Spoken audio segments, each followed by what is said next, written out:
Jake Giffen Podcast. Your virtual lab for inside-out transformation into the man God intended you to be.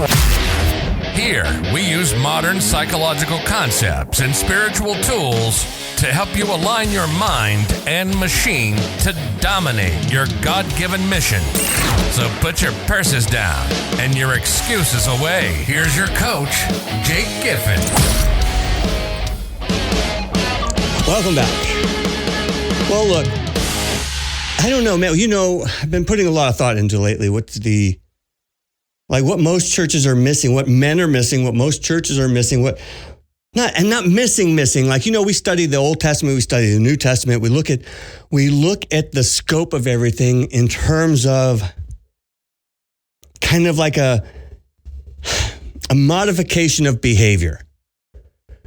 We look at it as a set of rules and regulations, of laws and of regulations. We look at these things in ways that we go, okay, all right, so if I obey, that's cool. I should obey. But if I don't, there's something punitive waiting for me. And on some, that's true. I don't want to try to say we're not to obey. Fact of the matter is, if God tells you to do something, you obey. There's no ifs, ands, there's no buts, there's no excuses, there's no alternatives. Obedience is the key. I don't want any confusion as to what I'm saying here. There is no form of love toward a creator than that of obedience. What I'm saying, though, is that we tend to get some of this stuff wrong in the sense of we show up to church every week, we get part of our groups, and we're constantly learning, regardless of the passage, what we need to do to be better. What do we need to do? What do you need to do? Right. So where we're falling short is very simple. There's one place where you're falling short the absolute most in the church and as men. And I think why there are so many men falling away from the faith, at least maybe not falling away completely, but they're falling away in the sense of they're unattached, they're uncommitted. They are by title or by position, they are Christians. They believe in God. They believe that Jesus died for their sins and rose from the grave. They believe the gospel and they've been born again, but over time they've slidden away. Whatever, you guys, look, it's 6:30 in the freaking morning, right? Just trying to get this inspiration. You know, I get in these modes, these tantrums, I guess, if you want to call them, these tangents. And I think, well, man, if you're going to tangent, you might as well pick up a phone and record it, right? Make it part of your podcast. Put it on the podcast, make it an episode, right? This is about content. Gary V, content. Just put it up, right? So I was going to rant around this anyway to myself because this is how I kind of meditate on some things. And this is how I learn too, by the way. I talk a lot in angles, and I read the scripture, and I'm always kind of discussing and debating with myself what it all means. And at the end of the day, what I'm suggesting here is not that you should do less sinning, because you should. If what you're doing is choosing to sin or not sin, right? Then you should do less of that. You should definitely do less of that.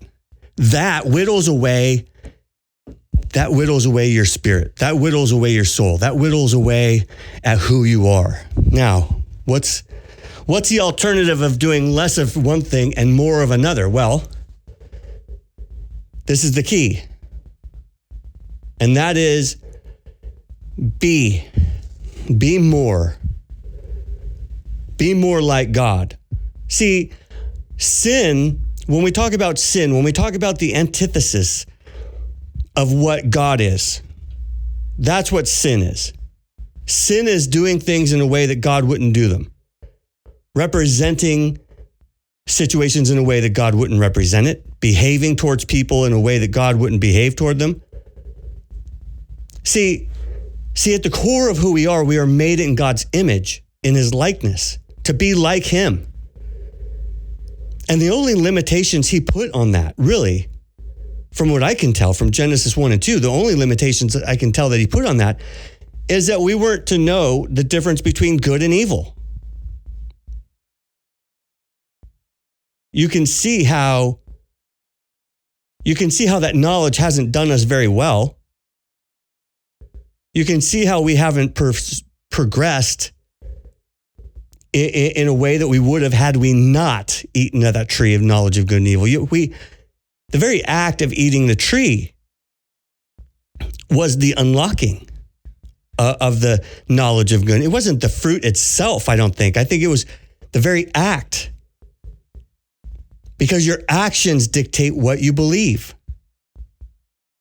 Your actions dictate what you want. Your actions dictate your desires. Your actions dictate those things.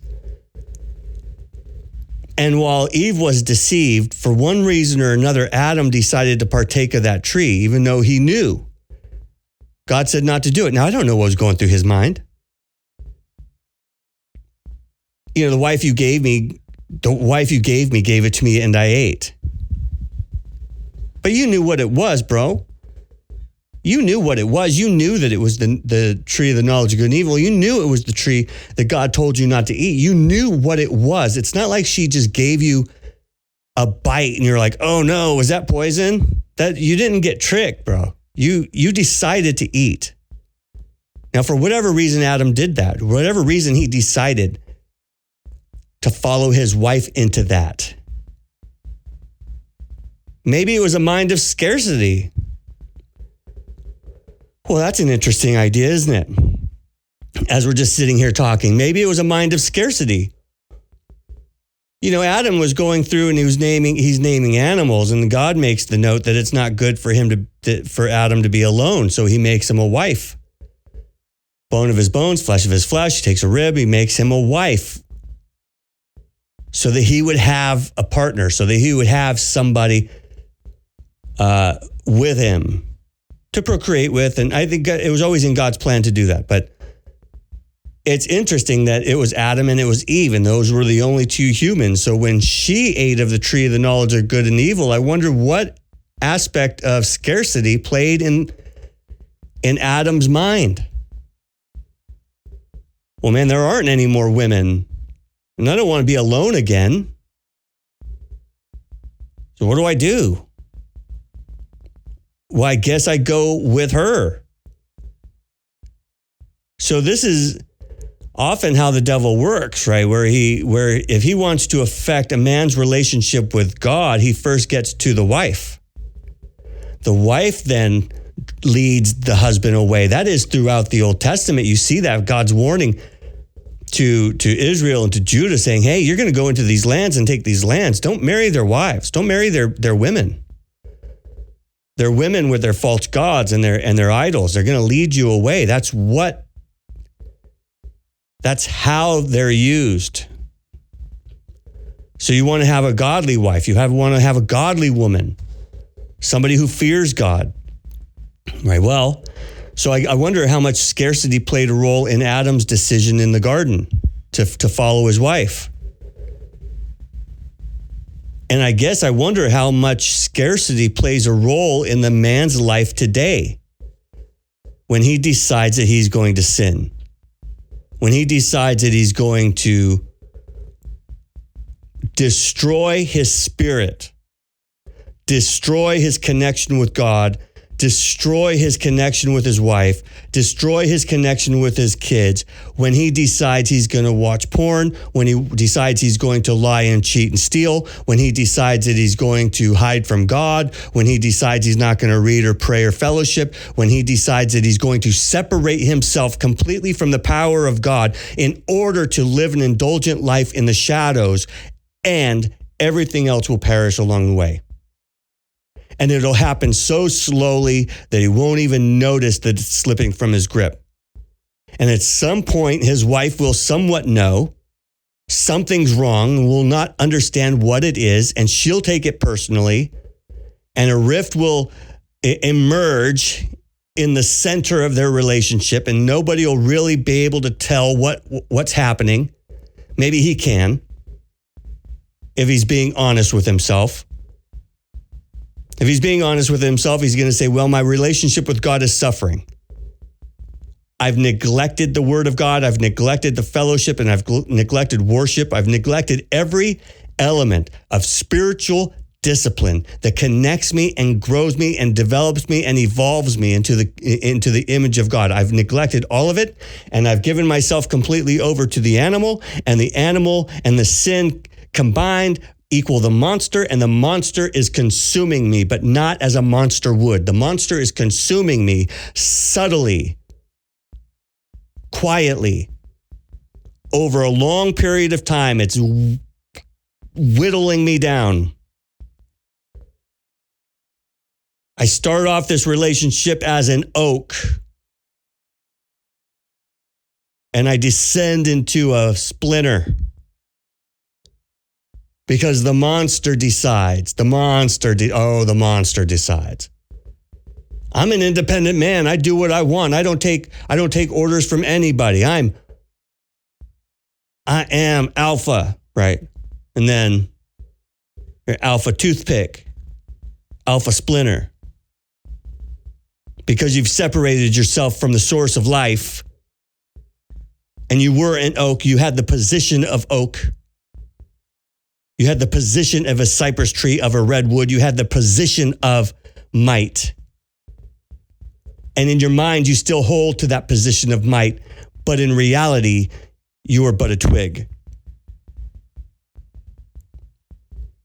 And if you're not careful,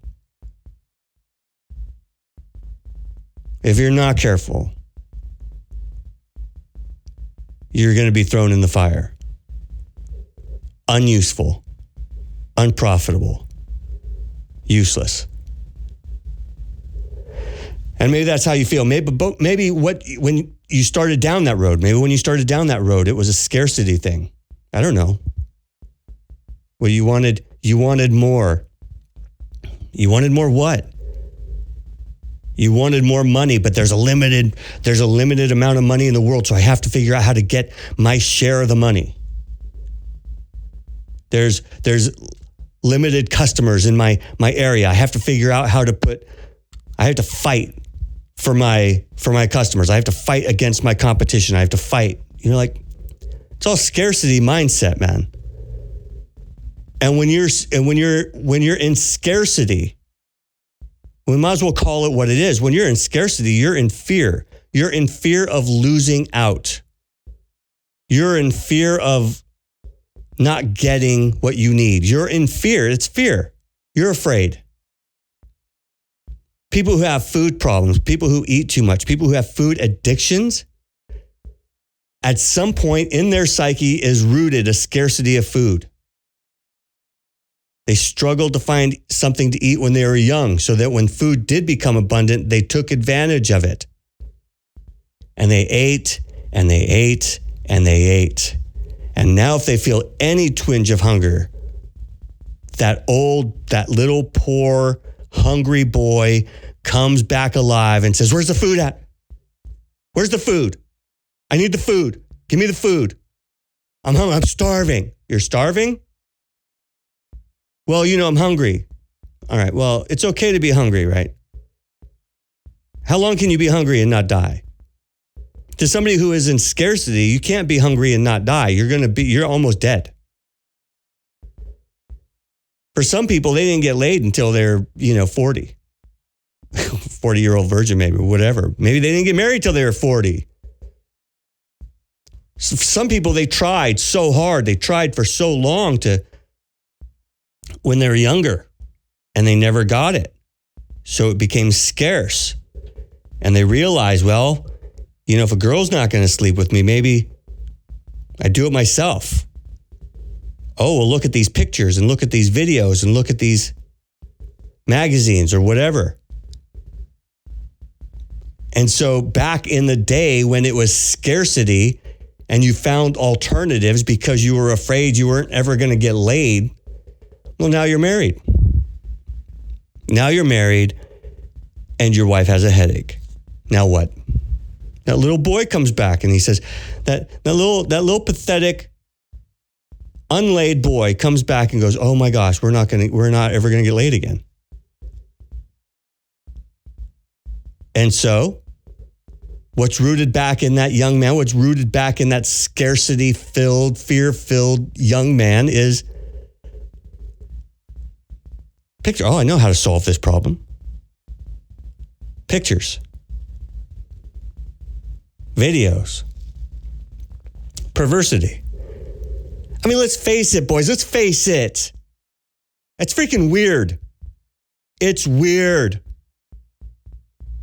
I know our society over the last generation or two has kind of trivialized pornography. But you have to know that watching two perfect strangers have sex on camera is weird. You have to know that. Like, if you don't know that, you're way beyond. Like, what? I mean, you have to know that, regardless if you struggle with it or not. Like, I'm a man. I know what the temptations are. I know the temptations are there, and sometimes that doesn't matter, right? Oh, yeah, so what? It's weird. But you gotta have to admit, it's freaking weird.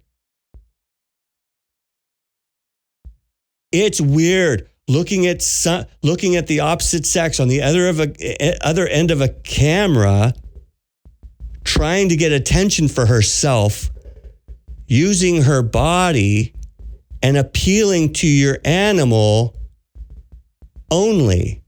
This is weird. She is made in the image of God. She has a default,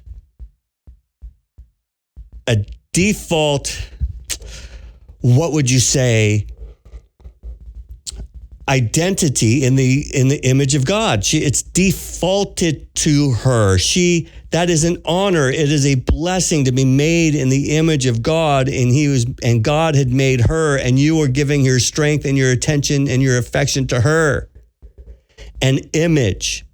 And you're making her somebody made in the image of God, and you're diminishing her to an object for your lust. You're diminishing her to a tool to be used for your sexual fulfillment, for your fleshly fulfillment. I'm telling you, there is no lower level of communication than flesh to flesh. This may be a new concept for you guys, but I think it's worth saying. Flesh to flesh communication is the basis of all communication. You cannot go any further down. My body likes your body. For no other reason that your body looks nice, or your body has a particular shape, or it's just your body. My body likes your body. My animal likes your animal. For no other reason, that's what you're doing. That's the lowest form of communication you can have. You want to communicate with people on an elevated plane. Look at them like the image of God. Made by Him, to operate like Him, to behave like Him, to have the power and to have the control and to have the dominance that He has. That is what men were endowed with by the Creator to do, to be like. It's not about do or don't do. It's about be or don't be. You're trying to follow a bunch of rules. What you're trying to be is the man that God intended you to be in the first place. Operate according to Him. He is righteous. He is truth. He is justice. He is love. He cannot lie. He does not change. He has infinite patience and kindness and gentleness and self-control. He has immense joy. And that is how you are to operate in your life, by being like Him. And any other way that you're behaving that is not like God is sin. And that sin steals away from the image. And if you steal away from the image long enough, in multiple enough ways, over long enough time, you will eventually become an animal. You will eventually be dominated by your animal and sin. You'll be eventually dominated by the monster, and the monster wants to take that which is natural and pervert it. Yes, your animal wants sex because it wants to procreate. Sin in the body, creating the monster, convinces you that not just procreation, but pleasure, and pleasure as often as possible, in as many ways, with as many different partners as possible, with as many different images as possible. Sin eventually grows so much that you can't take your mind off the very thing that binds you. Whether it's food, or it's sex, or it's success, all driven on some level, possibly by scarcity, because you're afraid that you won't be able to get it later. You're afraid that it's going to run out. You're afraid that the supplies are limited. There is no limitation to God's grace. There is no limitation to God's truth or love. There is no limitation to it. You, as a Christian man, be like God. You want to know how to please God in a nutshell, to live worthy of Him, as Paul talks about, as Peter talks about, as James talks about, as the entire Bible talks about. You want to know what it is? Then love God with all of your heart, your soul, your mind, and your strength.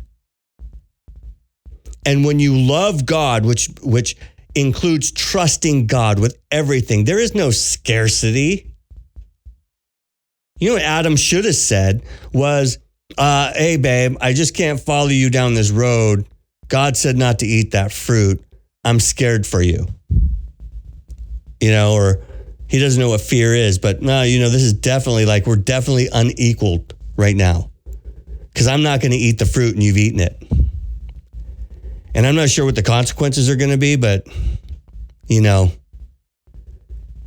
had he not eaten that fruit, Eve eventually would have looked at him and said, hey, man, I'm naked. And he would have said, what is naked? What are you talking about? There would have been a communication gap that could not have been passed unless he either ate the fruit or she got redeemed and forgiven by God and reset. Oftentimes, that's the core of a relationship challenge with a husband and a wife. One is not nurturing a relationship with God, and the other one is. And then eventually down the road, they decide, well, we're growing apart. That growing apart is a rift between individuals and God Himself. Because if you're both nurturing a relationship with God and you're becoming more like Him, then a more powerful couple you could not find. You want to know intimacy in your marriage, you draw close to God, both of you. You want to know peace and patience in your relationships and in your business and in your personal life, everything's rooted in trusting God. You have health issues, what are you going to do? Be scared that you're going to die? Who cares? If God decides to take you out, then God decides to take you out. Or, I'm afraid for my family. You're afraid for your family. What, God can't take care of your family? For centuries, men have died and left a wife and kids by themselves. And I'm afraid. I'm afraid that if I step out in faith, I might get hurt. Something bad might happen. I might not be able to sustain my family. I may not be able to do this or do that. If I step out and I do what I feel like God's calling me to do, I may go broke and I can't support my family. Are you telling me that if God's leading you somewhere, you're not going to trust that He's going to provide for you?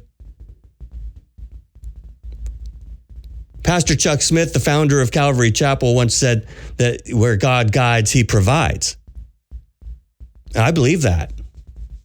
Why would God guide you somewhere if He's not providing? Now, what He might provide before abundance, He might provide suffering. He may provide pain. He may provide that kind of thing by which you need to be changed, but you can only be changed by the suffering itself. It's a wise God who can put you through suffering so that you grow and that you evolve in a way that you need to grow and evolve, even though you didn't know that you needed to grow and evolve in that way.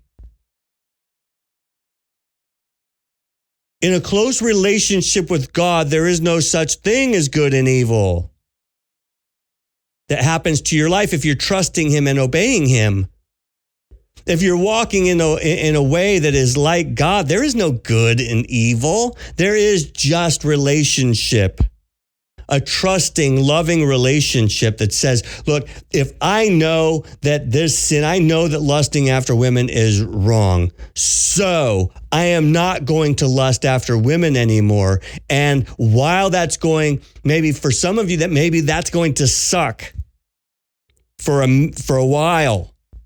And you're going to think, well, man, this desire is only going to get worse and worse and worse. What is going to happen? I'm going to somehow explode or something. And you go, well, it's not. First suffering, then character. That comes Romans chapter 5. First suffering, perseverance, character. That is how you build, and sometimes that character will not come without suffering. And suffering is going to be not doing the very thing the monster wants you to do. And then at that moment, you have to decide, are you the spirit that animates the body? You, the one with the relationship with God? You, the one that is made in the image of God? Are you going to listen to the monster? Or are you going to control the body? Are you going to control the machine? You are in operation of the machine. You are its operator. You give it what you want to give it and nothing more. You give it the food it needs, the nutrition it needs, the water it needs. You give it what it needs to survive and nothing else. That is self-mastery. And once you allow your flesh and sin, once you allow the monster to control your emotions and your behaviors, then you are then a slave to the monster. And how does that reveal itself in time and space? It reveals itself in regret and disappointment, discouragement. It reveals itself in outbursts of angers and dissensions and factions and envying and greed, jealousy. You want to look at the results you're getting emotionally and reverse engineer it to its cause. If what I'm experiencing right now in my emotions is fear, it's a fleshly response, it's a carnal response. Where is that fear coming from? Where in your mind and your machine are you operating according to the flesh and not according to the spirit?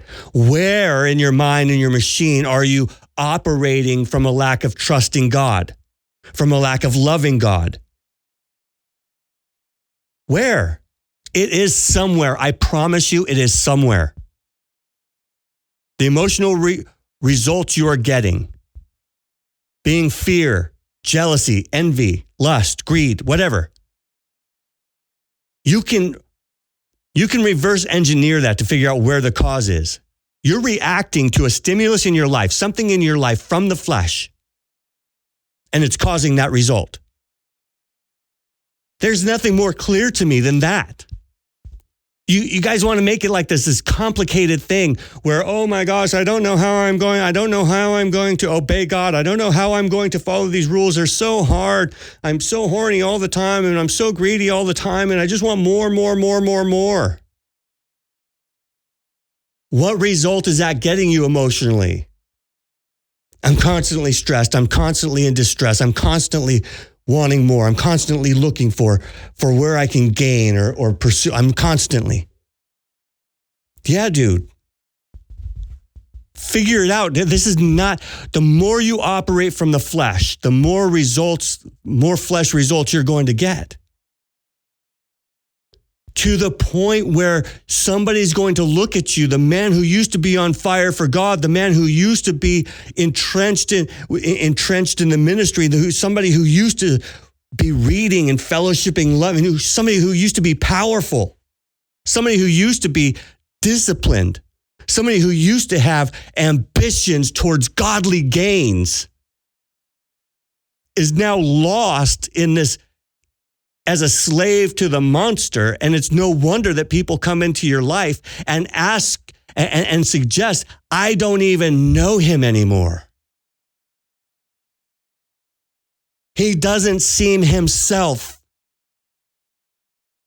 This isn't the man I used to know. This isn't the man I married. This isn't the man. Who are you even? And you and your arrogance, because you've been swept away by the monster, will say, I'm the same man I've always been. And you're not. And you can't see it because the monster's blinded you. And if you're not careful, you're going to crest the precipice and fall right into the pit. You used to be an oak and now you're a twig. And if you're not careful, that twig's going to be thrown into the fire. So my man, my brothers, my Christian men out there, I'm imploring you, I'm begging you, turn back. Set your eyes, your heart, your mind on God himself and pursue him with relentless intention and see how your life transforms.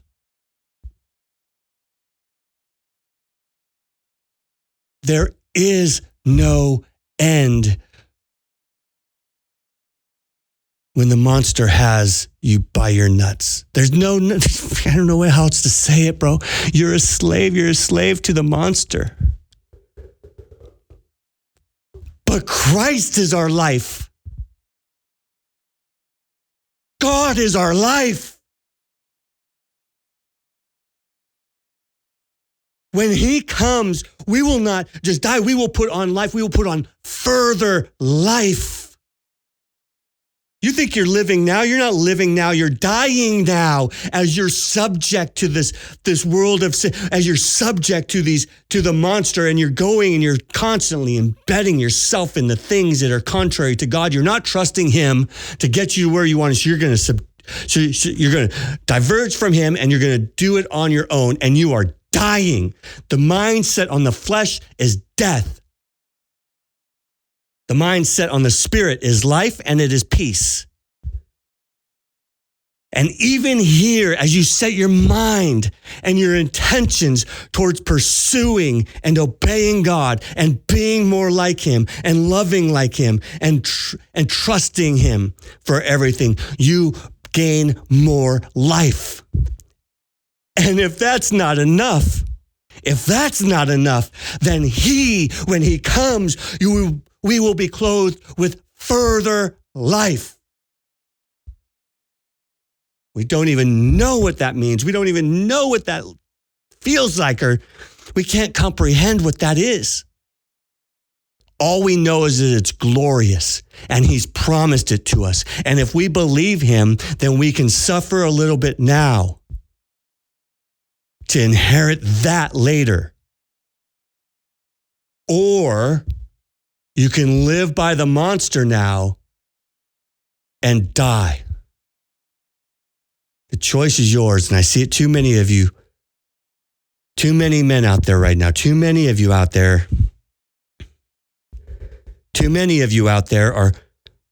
are going down this slope, what I call the slide. You're going down the slide, and it's subtle. And you're heading towards the end. And some of you are maybe even looking over the edge right now, wondering if you should jump, trying to convince yourself that this life with God isn't all it's cracked up to be, and that what you really want is to indulge the flesh further without guilt. So please convince me God's not real. Please convince me that Jesus didn't die for my sins and rise from the dead. Please convince me that this is all just material. Please convince me that we're all just monkeys. Please convince me that we're all just so I can jump into the pit and have what I want. And I'm telling you, as soon as you jump into that pit, the very first thing you will realize is that you've been had.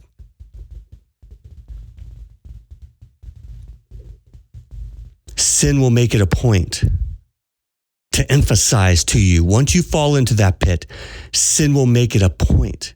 The devil will make it a point to emphasize that you had been had. And you will live the rest of your life here in time and space with regret. And you will descend into the pit, a bitter old man who thought he was going to get what he wanted. And you got exactly what the devil had for you. And then you'll go into eternity for an eternity of conscious existence where there's weeping and there's gnashing of teeth, where there's memory and there's remorse for everything you've done wrong. The regret will not just last here in time and space. The regret will last for eternity.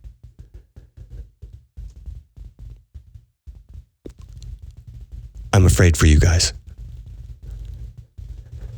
Whew, man, that's heavy, man. All right. If you guys need help in this direction, spiritual accountability that you don't feel like you can go to your pastor for, that you don't feel like you can go to your family for, that you don't feel like there's some just things that you need. There's going to be long-term help. There's going to be long-term accountability. If you guys feel like that, then send me an email, info@d6consulting.com. That's info@d6consulting.com. You can send me an email and we can talk about what it means to work together, because this is a coaching situation, right? I will coach you to greatness.